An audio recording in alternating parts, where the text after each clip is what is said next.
आप सभी को मेरा नमस्कार। पाल इंस्टीट्यूट की यूट्यूब चैनल पर आप सभी का स्वागत है। और आप सभी अच्छे होंगे, मुझे पता है, घर में होंगे, बी सेफ होंगे। और शिक्षक भर्ती से आप भी अगर जुड़े हैं तो इस चैनल को लाइक, सब्सक्राइब और शेयर ज़रूर करें। एक पेन और कॉपी ले लें। आज का टॉपिक चालू करते हैं। बुद्धि। बुद्धि यानी इंटेलिजेंस। इंटेलिजेंस क्या है आज का मेन टॉपिक। इस टॉपिक पे बहुत वीडियो बनी होंगी, बहुत शिक्षक लोगों ने, बहुत लोगों ने, विद्वान लोगों ने, बहुत लोगों ने वीडियो बनाई हुई है। जो ये वीडियो बनाई होगी पार्ट 1, पार्ट 2, पार्ट 3, पार्ट 4, लेकिन क्या इतनी वीडियो देखने से क्या समझ में आएगा। लेकिन मैं एक ही वीडियो में आप पे अंदर इतना भर दूंगा, सिर्फ आप मुझे 10 मिनट दीजिए। 10 मिनट के अंदर इतना भर दूंगा कि आपको दोबारा ना कोई वीडियो देखनी पड़ेगी, ना कोई दोबारा आपको कॉपी किताब बुक खोलनी पड़ेगी। सिर्फ इसी वीडियो में पूरा का पूरा बुद्धि से रिलेटेड जितने भी हैं, बुद्धि के मापन, बुद्धि के प्रकार, बुद्धि लब्धि जितने भी हैं, सब हो जाएंगे, क्लियर होंगे। जल्दी से जल्दी पूरा तैयार करते हैं। बुद्धि की परिभाषा। बुद्धि की परिभाषा क्या है आप सभी जानते हैं। बुद्धि क्या है? बुद्धि जो सोचने समझने की योग्यता है वही तो बुद्धि है। इसी की बुद्धि की परिभाषा दी गई। सोचने समझने की योग्यता ही बुद्धि है।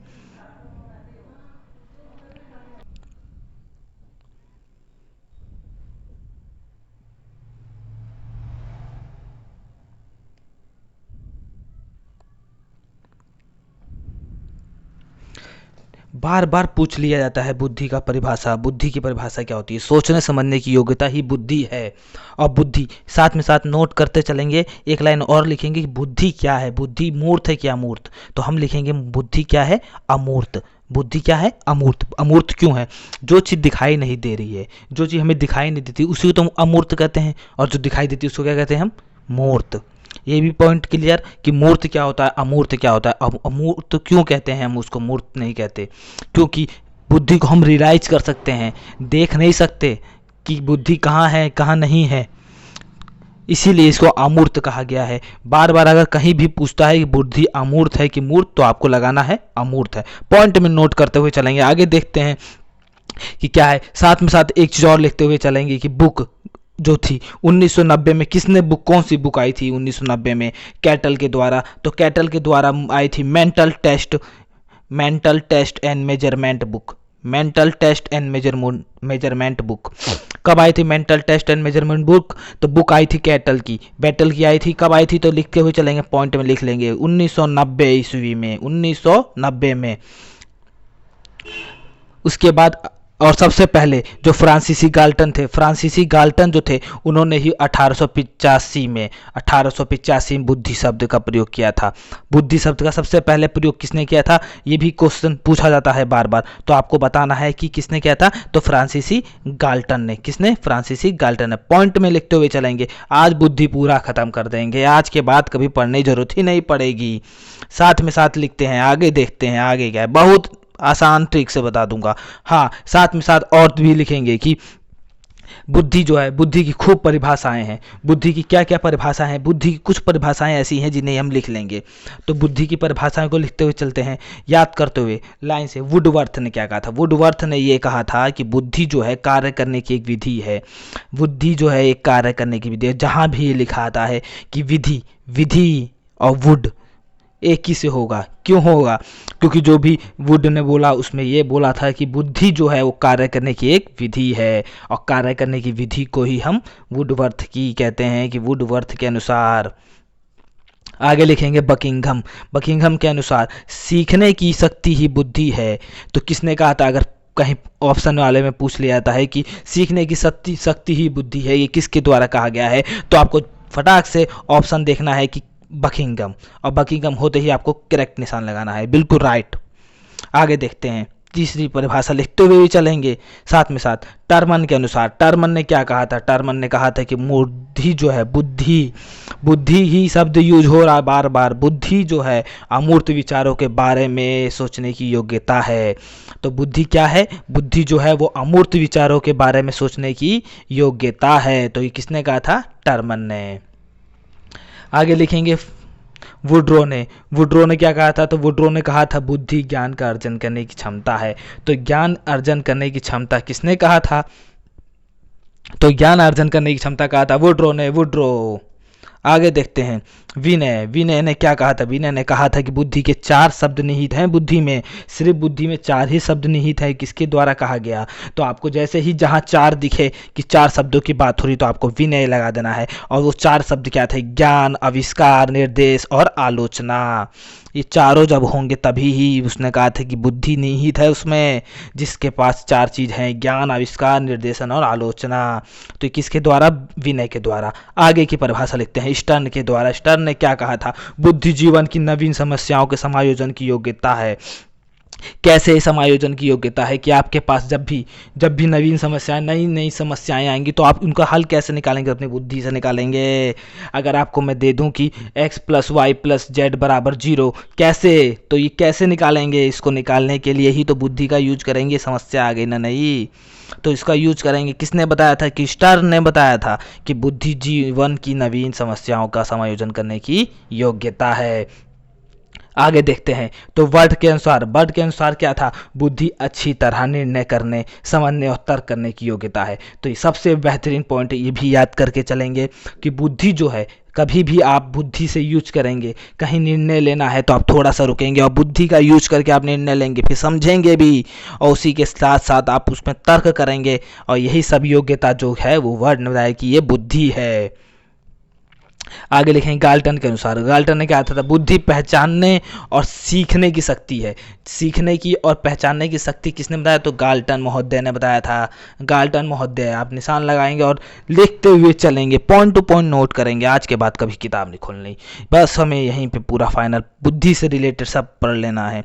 थॉर्नडाइक जी ने क्या कहा था? थॉर्नडाइक जी ने कहा था सत्य या तथ्य, कुछ भी हो, सत्य या तथ्य के दृष्टिकोण से उत्तम प्रतिक्रियाओं की शक्ति ही बुद्धि है। तो शक्ति ही बुद्धि है किससे? सत्य हो या तथ्य के दृष्टिकोण से उत्तम प्रतिक्रियाओं की शक्ति ही बुद्धि है। आगे देखते हैं। हाँ, सबसे बेहतरीन ये समझाने के लिए आपको मैं अच्छी तरह समझा दूं कि जो बुद्धि मैंने आपको बताई थी, बुद्धि क्या है, कैसे बताया था। मैंने कहा था ना, बुद्धि ज्ञान करने की, और बुद्धि जो है ज्ञान अर्जन करने की क्षमता है। ज्ञान अर्जन करने की क्षमता ही तो बुद्धि है। बुद्धि क्या है? ज्ञान अर्जन करने की और सामान्य मानसिक योग्यता। आपकी योग्यता कितनी है, कहाँ तक है? आपके पास मानसिक योग्यता तो होनी चाहिए, तभी तो आप बताएंगे कि क्या नाम है आपके पास बुद्धि है और कैसी बुद्धि है। नवीन स्थितियों में समायोजन करने के, जब भी आपके पास नवीन परिस्थितियां आ जाए, आपके पास अगर पैसे नहीं है तो आप उतने ही जितने भी पैसे हैं उतने में ही मैनेज करेंगे। आपके पास अगर कोई समस्या है तो आप क्या करेंगे? आपके 2 कपड़े हैं तो 2 कपड़ों में ही तो मैनेज करेंगे। यही तो सब चीज़ें हैं, बुद्धि से रिलेटेड हैं। आगे देखते हैं बुद्धि की विशेषताएं। कुछ बुद्धि की विशेषताएं हैं, बुद्धि की विशेषताओं के बारे में देखेंगे। तो क्या करेंगे? बुद्धि की विशेषताएं देखते हैं। इसके साथ साथ पहले बुद्धि की विशेषताओं से पहले मैं आपको एक पॉइंट क्लियर कर देता हूं। बुद्धि के आप स्टार बनाना जानते होंगे। स्टार बीच में रखिए बुद्धि, बीच में रखिए बुद्धि, लिखना है आपको, स्टार बना के बीच में लिखना है बुद्धि। और यहाँ क्या आएगा? वंशानुक्रम। क्या आएगा? वंशानुक्रम। यहाँ क्या आएगा? लिंग। यहाँ क्या आएगा? आयु। यहाँ क्या आएगा? स्वास्थ्य। और यहाँ क्या आएगा? प्रजाति। याद हो गया? ये सब होगा, ये सब होंगे बुद्धि में। बुद्धि में क्या होगा? वंशानुक्रम, लिंग, आयु, स्वास्थ्य और प्रजाति, ये सब मायने रखते हैं। साथ में साथ वातावरण भी मायने रखता है। अब पूरा स्टार जो है वातावरण में है, तो आप याद करके, ट्रिक से याद करके चलें। 7 चीजें जो हैं वो इसमें निहित हैं। क्या क्या निहित हैं आपको याद करना है। कितनी चीजें बुद्धि में? वंशानुक्रम, फिर से बताता हूं, वंशानुक्रम, लिंग, आयु, स्वास्थ्य, प्रजाति, वातावरण। साथ ही साथ आप चलते चलेंगे बुद्धि की विशेषताओं। अब बुद्धि की विशेषताओं के बारे में जानेंगे। बुद्धि की विशेषताएं क्या हैं, किन विद्वानों ने बुद्धि की विशेषताएं क्या बताएं, व्यापक परिभाषाएं तो आपको मैंने बता दी। अब बुद्धि के क्या नाम विशेषताएं? बुद्धि क्या हो? जन्मजात प्राकृतिक शक्ति है। आपके पास जन्मजात बुद्धि मिली रहती है, वही तो है जन्मजात शक्ति, बुद्धि। प्रत्येक व्यक्ति की बुद्धि दूसरे से भिन्न होती है। कभी भी आपकी, आपके भाई बहनों की, आपके दोस्तों की, आपकी दुनिया में जो भी आपसे मिलेगा तो आपसे उसकी बुद्धि भिन्न है। तो आपको विशेषता याद रखनी पड़ेगी कि किसी की भी बुद्धि समान नहीं होती, प्रत्येक व्यक्ति की बुद्धि भिन्न होती है। आगे चलते हुए लिखेंगे। नेक्स्ट पॉइंट पे देखते हैं, यह बुद्धि के सीखने और समायोजन स्थापित करने में सहायता करती है। तो क्या करती है बुद्धि जो है वो सीखने में, व्यक्ति के सीखने में और समायोजन स्थापित करने में सहायता करती है। सीखने में तो बुद्धि सहायता करती है, और नवीन समस्याओं के जो नवीन समस्याएं हैं, अगर आपके पास बुद्धि का आप यूज कर रहे हैं, बुद्धि है, तो जो भी कठिन समस्याएं उसका आप हल निकाल ही लेंगे, कहीं ना कहीं से आप हल निकाल लेंगे, समस्याओं को आप सुलझा लेंगे।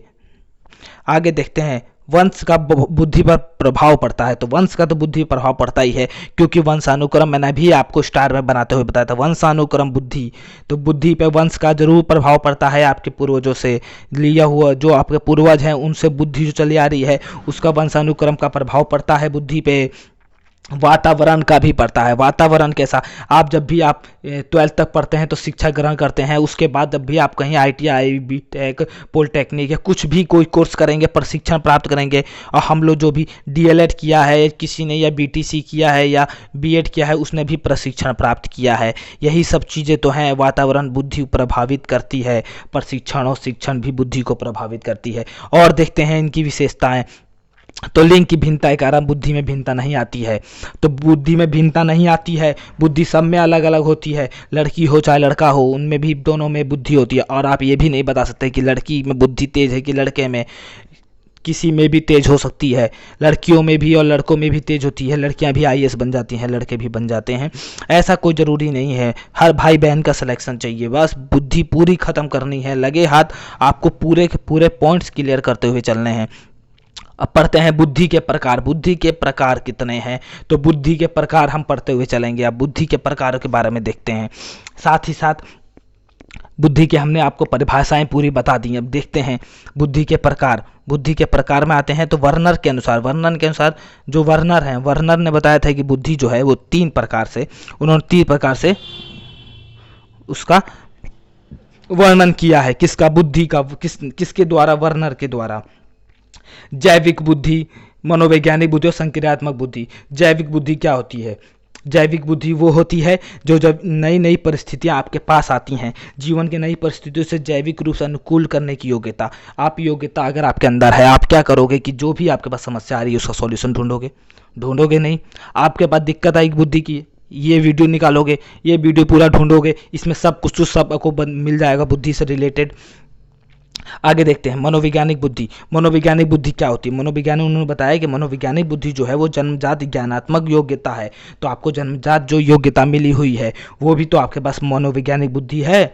संक्रियात्मक बुद्धि क्या होती है? परीक्षणों द्वारा मापी जा सकती है बुद्धि संक्रियात्मक बुद्धि कहलाती है। जो परीक्षण जो होते हैं हमारे पास, परीक्षण जो भी हमने बताया था, बुद्धि लब्धि जो होती है, बुद्धि लब्धि से परीक्षण कर लेते हैं, या हम आपका परीक्षण ले लें कि आप कहाँ भी परीक्षण जो हो रहा है उससे भी नापी जा सकती है कि आपके पास बुद्धि जो है संक्रियात्मक बुद्धि है कि क्या है। साथ में साथ आगे देखते हुए चलते हैं थॉर्नडाइक के अनुसार। अब थॉर्नडाइक ने क्या बताया था कि थॉर्नडाइक के अनुसार बुद्धि के 3 कारक हैं। कौन कौन से कारक हैं? तो उस आपको पता होना चाहिए कि थॉर्नडाइक के कारण उन्होंने बताए थे वो 3 हैं। वो 3 हैं बुद्धि के कारण, मूर्त, अमूर्त और सामाजिक बुद्धि। 3 बुद्धियों के बारे में बताया था, मूर्त, अमूर्त और सामाजिक। तो देखिए जो मूर्त होती है, मूर्त क्या होती है? मूर्त बुद्धि क्या होती है? मूर्त बुद्धि वो होती है जैसे कि जो भी आपके पास योग्यताएं हैं, आपके शरीर से विकसित हुई हैं, तो उसमें लिखा हुआ है कि कर्मेंद्रियों के द्वारा शरीर में विकसित हुई हैं। जैसे कि आपने अगर किसी ने डिप्लोमा किया है, किसी ने पॉलिटेक्निक करी है, तो क्या होता है, वो औजारों से, मशीनों से और इन्हीं सब से तो उसके पास बुद्धि प्राप्त होती है कि वो मैकेनिकल जो भी चीज़ें हैं उनको देख के उसके पास मशीनों देख के याद आता है, ये सब चीज़ें हैं। और देखिए जो मूर्त बुद्धि है इसी को ही यांत्रिक भी कहते हैं, स्थूल भी कह देते हैं। और साथ ही साथ आपको देखते हुए चलते अमूर्त में क्या होता है? अमूर्त बुद्धि वो है जैसे कि जो कवि हो गया, चित्र बनाना, कविता पाठ पढ़ना, जो कवि हो गया। कवि के अंदर कौन सी बुद्धि होती है? तो अमूर्त होती है, क्योंकि वो अकेले में बैठ के कहीं पे सुनसान नहर के किनारे या कहीं भी मंदिरों में बैठ के कहीं भी वो अपने आप से ही कविताएं लिख देता है, कहानियाँ लिख देता है। तो उसमें क्या होता है, लेखक हो गया, कविता हो गई, ये सब क्या है, इनके पास अमूर्त बुद्धि है। सामाजिक बुद्धि क्या होती है? आम भाषा में सामाजिक बुद्धि क्या होती है? जो ये राजनेता होते हैं उनके पास सामाजिक बुद्धि है। सामाजिक कार्यकर्ता हो गए, सामाजिक विचारक हो गए, या आपके गांव के प्रधान हो गए, नगर पालिका का चेयरमैन हो गया, ये सब क्या है? ये सामाजिक लोग हैं। इन सामाजिक इनके पास बुद्धि है, ये समाज से जुड़े हुए लोग हैं, इसीलिए इनको कहा गया कि इनके पास सामाजिक बुद्धि है। समाज के लोगों के साथ व्यवहार करने की योग्यता सामाजिक बुद्धि कहलाती है। साथ ही साथ आप पढ़ेंगे कि गैटर ने भी थॉर्नडाइक के समान बुद्धि के प्रकार माने हैं। उन्होंने भी यही कहा है कि थॉर्नडाइक अगर कहीं पे प्रश्न पूछ लिया जाता है, बार बार पूछा जाता है, चारों ऑप्शन दिए हुए हैं, पूछा जाता है थॉर्नडाइक और गैटर के द्वारा बुद्धि के कौन सा प्रकार नहीं है। बुद्धि के कितने प्रकार दिए, तो आपको पता होना चाहिए कि 3 प्रकार दिए थे, और अगर ऑप्शन 4 है उसमें पूछ लेता है कि कौन सा प्रकार नहीं है, तो आपको याद होना चाहिए कि पहला था सामाजिक, दूसरा था स्थूल और तीसरा था अमूर्त। यानी सामाजिक, मूर्त और अमूर्त, ये नाम याद रहेंगे तो चौथा ऑप्शन आप लगा दोगे कि ये नहीं है।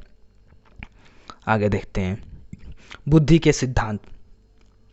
अब बुद्धि के सिद्धांत पे आते हैं। बुद्धि के सिद्धांत कौन कौन से हैं? तो बुद्धि के तो बहुत सिद्धांत हैं।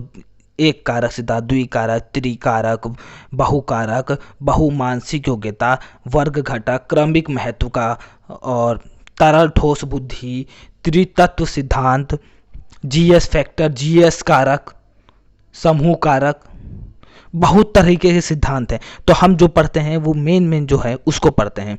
तो पढ़ते हैं मेन। पहला बुद्धि के सिद्धांत। बुद्धि के सिद्धांत पहला कौन सा है? बार बार पूछ लिया जाता है बुद्धि, विनय का एक कारक सिद्धांत। तो आपको पता होना चाहिए कि विनय का, जो आप लिखते हुए चले, नोट्स बनाएंगे अपने आप से तभी आपका सिलेक्शन होगा। लिखेंगे कि विनय का एक कारक सिद्धांत। तो प्रतिपादक कौन है? प्रतिपादक कौन है? अल्फ्रेड विनय। पूरा नाम है अल्फ्रेड विनय, मनोवैज्ञानिक है अल्फ्रेड विनय। उनके द्वारा एक कारक सिद्धांत दिया गया। कब दिया था? 1905 में दिया गया था।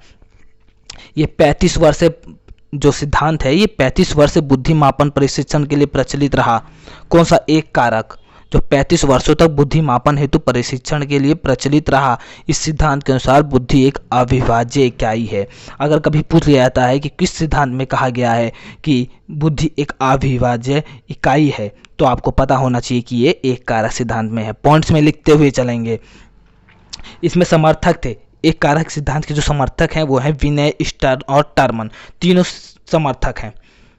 नेक्स्ट पॉइंट पे देखते हैं द्विकारक सिद्धांत, या द्वितत्व भी कहते हैं उसको। द्विकारक सिद्धांत तो प्रवर्तक कौन थे इसके? ब्रिटेन के प्रसिद्ध मनोवैज्ञानिक स्पीयरमैन। जब भी द्विकारक की बात आएगी तो आप लिखेंगे स्पीयरमैन है। और इन्होंने दो तत्व के 2 कारक बताए थे। कौन कौन से? तो 2 तत्व हैं आपके कारक बताए थे, सामान्य बुद्धि और विशिष्ट बुद्धि। विशिष्ट बुद्धि होते हैं जो विशेष कारक, यानी स्पेसिफिक फैक्टर, और जी माने सामान्य कारक। सामान्य कारक कौन सा? General factor. तो इसको मैं एक चित्र के माध्यम से बताता हूँ। ये जनरल कारक है जी। इसके चारों तरफ एस फैक्टर है, एस फैक्टर, इधर भी एस फैक्टर। चारों तरफ से एस फैक्टर से ये घिरा हुआ है। यह सिद्धांत अंग्रेजी मनोवैज्ञानिक स्पीयरमैन द्वारा दिया गया। इस सिद्धांत के अनुसार 2 कारकों से मिलकर बना है जी कारक और एस कारक। एस कारक को स्पीयरमैन ने विशिष्ट योग्यताओं का समूह कहा है। किसी भी व्यक्ति में विभिन्न विशिष्ट योग्यताएं अलग अलग मात्रा में उपस्थित होती हैं। और जी कारक क्या था? जी कारक के बारे में देखते हैं। जी कारक, इसको कहा था सामान्य बुद्धि, सामान्य योग्यता कहा जाता है, क्योंकि सभी मानसिक क्रियाओं को करने में इसकी आवश्यकता होती है। जी फैक्टर और एस फैक्टर दोनों मिलकर किसी मानसिक कार्य को संपन्न करने की क्षमता रखते हैं। और जी फैक्टर को स्पीयरमैन ने वास्तविक मानसिक शक्ति भी कहा है। साथ में साथ याद करते हुए लिखते हुए चलेंगे। त्रिकारक सिद्धांत क्या है? तो त्रिकारक सिद्धांत का प्रतिपादन जो है स्पीयरमैन ने किया था। कब किया था? 1911 में। आप याद रखेंगे कि एक कारक किसने दिया, द्विकारक किसने दिया और त्रिकारक किसने दिया। आगे देखते हैं बहुकारक। हम आपको बता दें बहुकारक, जो 3 कारक दिए गए थे, पहले बहुकारक से पहले देख लेते हैं 3 कारक कौन कौन से, त्रिकारक में कौन कौन से थे। तो त्रिकारक में जो थे हमारे 3 थे, सामान्य, विशिष्ट और समूह कारक, ग्रुप फैक्टर जिसको कहा था हमने। बहुकारक सिद्धांत। बहुकारक सिद्धांत बहुत बार प्रचलित है, ये बार बार पूछ लिया जाता है कि बहुकारक सिद्धांत किसके द्वारा दिया गया, तो आपको मालूम होना चाहिए बहुकारक सिद्धांत जो है थॉर्नडाइक द्वारा दिया गया। और बहुकारक सिद्धांत को ही कहा जाता है बालू का सिद्धांत। पूछ ले तो आपको बताना है कि ये भी थॉर्नडाइक ने दिया था, या पूछ ले परमाणुवादी सिद्धांत किसने, तो थॉर्नडाइक ने दिया था। इस सिद्धांत के प्रेरणा किसने, थॉर्नडाइक है। इस सिद्धांत के अनुसार बुद्धि असंख्य कारकों से मिलकर बनी है, असंख्य कारकों से मिलकर बनी है बुद्धि, क्यों, इसीलिए बहुकारक है। एक कारक में क्या था, एक, द्विकारक में दो तत्वों से मिलकर बनी है, तीन में तीन, और बहुकारक में बहुत कारकों से मिलकर बनी हुई है बुद्धि। और इसके कारक में विशिष्ट मानसिक योग्यता का आंशिक प्रतिनिधित्व करता है। किसी भी मानसिक क्रिया कार्य को करने के लिए अनेक छोटे छोटे कारकों के साथ मिलकर सहायता प्रदान भी करते हैं ये सब। साथ में साथ आगे देखते हैं। अब इसके साथ आप सीधे सीधे आपको बता दिया जाए, इसको लिखते हुए चलें, इन्हें याद कर लिया जाएगा कि एक कारण और लिखेंगे, एक नोट्स में एक और लाइन लिखेंगे कि समूह कारक, समूह कारक क्या लिखेंगे, समूह कारक। तो समूह कारक किसने दिया था, तो आप याद करेंगे समूह कारक दिया था, समूह कारक सिद्धांत किसने दिया था, तो थॉर्नस्टन ने। किसने दिया था, थॉर्नस्टन ने। किसने, थॉर्नस्टन ने। याद करते हुए लिखते हुए चलेंगे, थॉर्नस्टन ने दिया था। अब लिखेंगे आगे, एक कारक सिद्धांत किसने दिया, तो विनय ने। द्विकारक किसने दिया, स्पीयरमैन ने। और त्रिकारक भी स्पीयरमैन ने दिया। बहुकारक थॉर्नडाइक ने दिया। समूह कारक किसने दिया, तो समूह कारक थॉर्नस्टन ने दिया, मैंने बताया भी आपको। बुद्धि संरचना सिद्धांत किसने दिया, तो गिलफोर्ड ने दिया था। बहुबुद्धि सिद्धांत किसने दिया था, तो गार्डनर ने दिया था। पदानुक्रमित सिद्धांत किसने दिया था, बर्ट लिखा हो या बर्नर लिखा हो, दोनों चलेगा, या त्रिस्तरीय लिखा हो, कहीं पे त्रितंत्र लिखा हो, त्रिचाप्ती लिखा हो, कुछ भी त्रि लिखा हो, तो आपको क्या लिखना है, स्टर्न बर्न लिख लेंगे।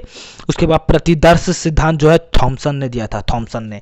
बुद्धि का लेवल 1 और बुद्धि का लेवल 2 सिद्धांत, ये दो सिद्धांत किसने, हैव ने दिया था। बार बार भी कहीं कहीं ना पूछ लिया जाता है, हाँ ये जरूर पूछा जाता है बार बार कि तरल ठोस या द्रव घनीभूत सिद्धांत, ये जो सिद्धांत है किसने दिया था, तो आपको पता होना चाहिए कैटल ने दिया था, BR कैटल, इनका नाम था BR कैटल।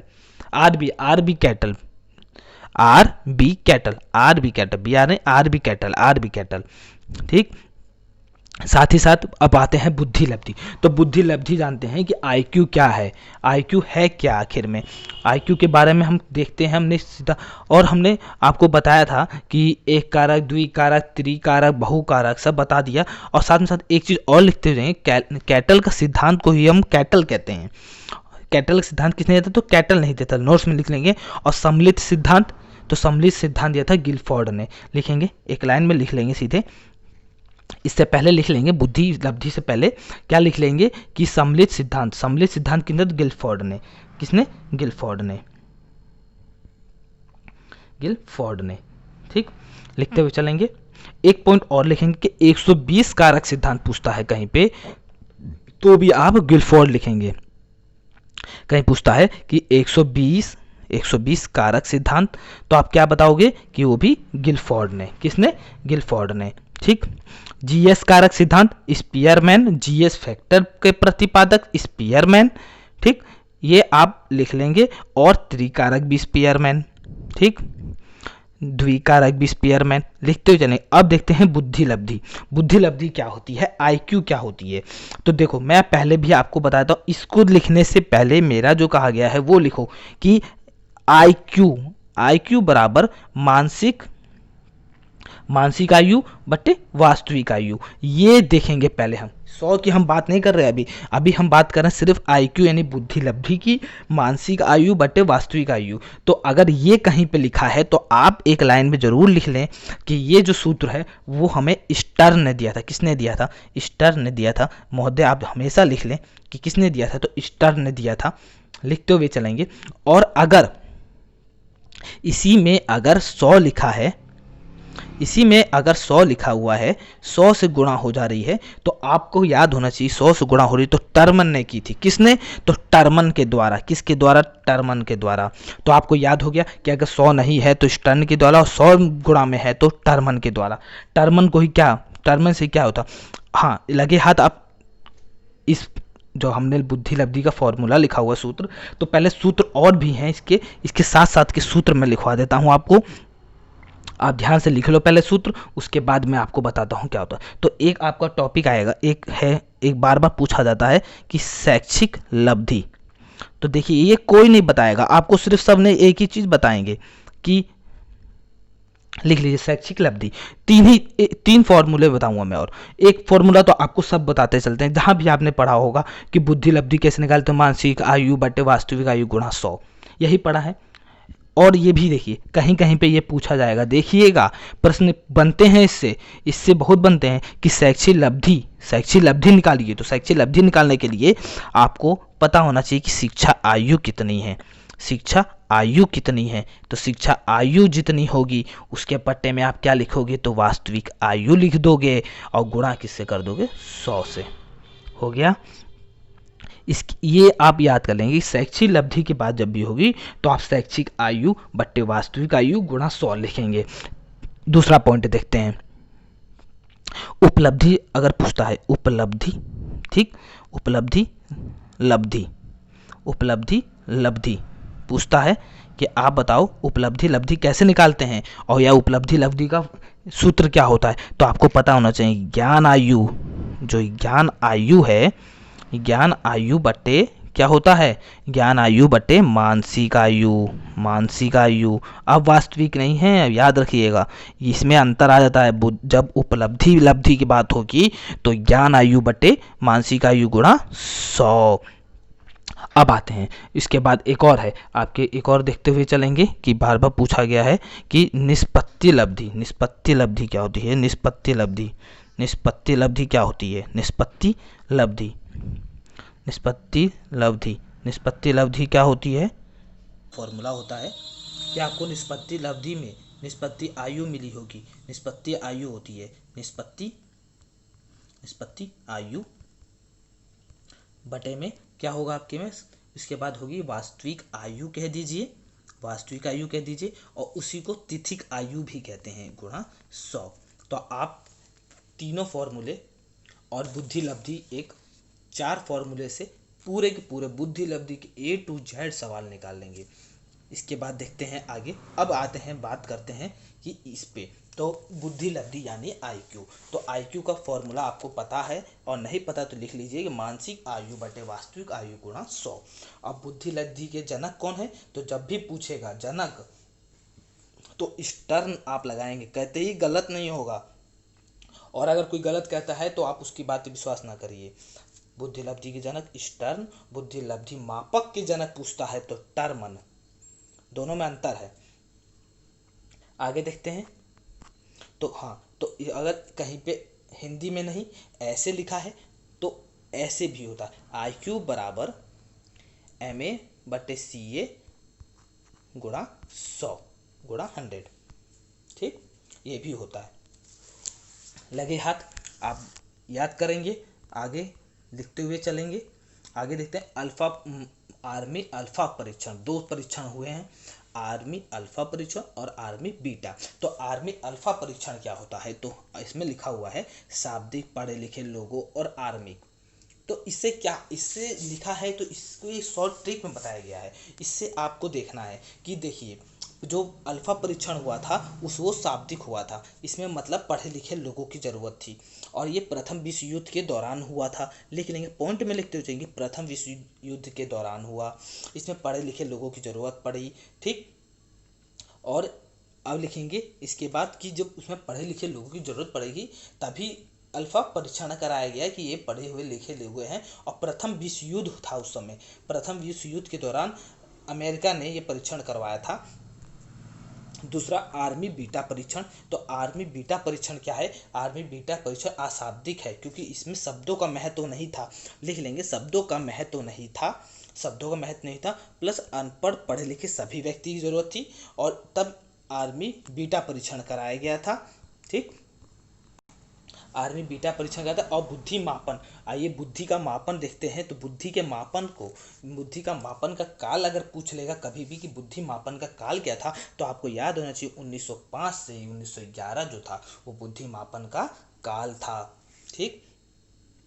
और इसके आगे देखते हैं तो बुद्धि मापन को सफल बनाने वाला कौन था? तो विनय। विनय ने ही बुद्धि मापन को सफल बनाया। किसने? विनय ने।